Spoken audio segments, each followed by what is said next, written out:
Hi, my name is Sally, and as you can probably tell, I'm an avatar. I work for Pat and Warner, and they run Warner's tree surgery.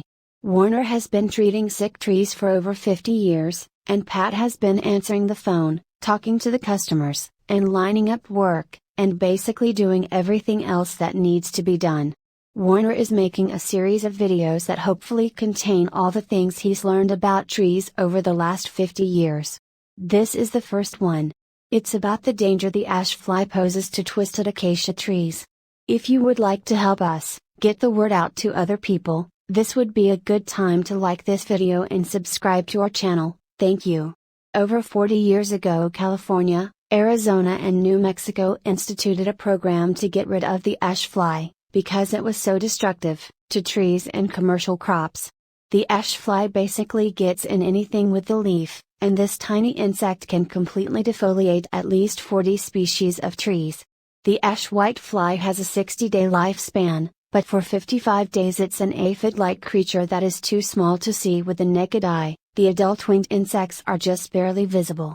In the past, California, Arizona, and New Mexico were successful in eradicating this pest with a combination of poisoning neighborhoods, crops, and orchards, and importing the ash fly's natural predator, a very small wasp, but at this time, as far as I know, nothing is being done about them.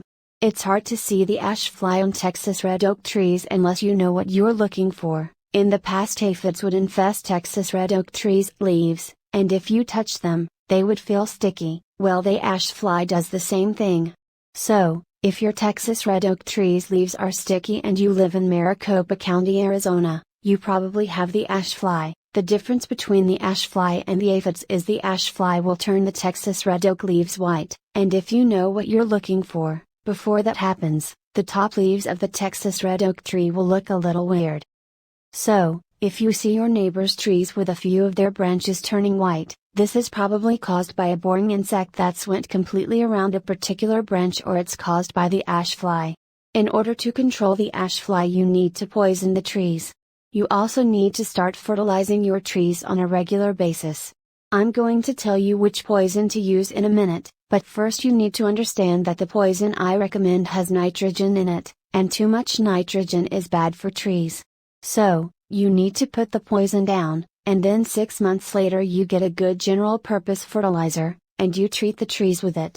If you live anywhere within 30 miles of Mesa, Arizona, you need to get Warner out to treat your trees with something that will kickstart their immune system.